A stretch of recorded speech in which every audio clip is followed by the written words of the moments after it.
Jésus ne retranchait rien à la vérité, mais il la disait toujours avec charité. Ses rapports avec le peuple étaient empreints d'un tact parfait, d'une exquise délicatesse.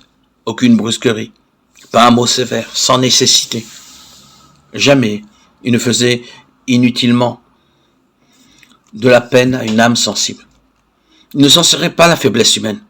Quand il disait la vérité, c'était toujours avec amour. Il dénonçait l'hypocrisie, l'incrédulité, l'iniquité, mais c'était avec des larmes dans la voix. Il pleura sur Jérusalem, la ville qu'il aimait, la ville qui avait refusé de le recevoir, lui, le chemin, la vérité et la vie. Il avait rejeté son sauveur, mais lui conservait néanmoins sa tendresse et sa pitié. Sa vie était faite de renoncement, de sollicitude pour autrui. Chaque âme était précieuse à ses yeux. Sans se départir jamais d'une dignité divine, il s'inclinait avec un saint respect devant tout membre de la famille de Dieu. En tout homme, il voyait une âme déchue à sauver. Tel est le caractère de Jésus révélé par sa vie. Tel est aussi le caractère de Dieu. C'est du cœur du Père que les flots de la compassion divine manifestée en Jésus-Christ se déversent sur les enfants des hommes. Jésus, sauveur tendre et compatissant, était Dieu, manifesté en chair. 1 Timothée 3,16. C'est pour nous racheter que Jésus a vécu, a souffert, est mort. Il est devenu homme de douleur afin de nous faire participer à la joie éternelle. Dieu a permis à son Fils bien-aimé, plein de grâce et de vérité, de quitter un séjour de gloire ineffable pour venir dans un monde souillé par le péché et assombri par la malédiction et la mort.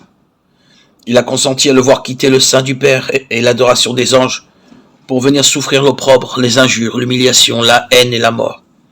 Le châtiment qui nous donne la paix est tombé sur lui, et c'est par ses meurtrissures que nous sommes guéris. Ésaïe 53,5.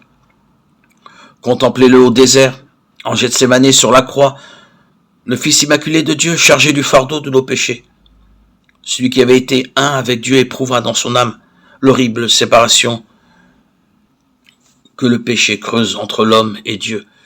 Séparation qui lui arracha ce cri d'angoisse. Mon Dieu, pourquoi m'as-tu abandonné? Matthieu 27,46. C'est le fardeau du péché et le sentiment de son énormité qui brisèrent le cœur du Fils de Dieu. Mais ce sacrifice n'a pas été consommé afin de faire naître dans le cœur du Père des sentiments d'amour pour l'humanité déchue et pour le disposer à la sauver. Loin de là. Dieu a tant aimé le monde qu'il a donné son Fils unique. Ce n'est pas à cause de la propitiation faite par son Fils que le Père nous aime. C'est parce qu'il nous aime qu'il a pourvu à cette propitiation.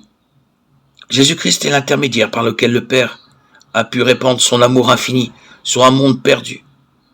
Dieu a réconcilié en Christ le monde avec lui-même. 2 Corinthiens 5,19.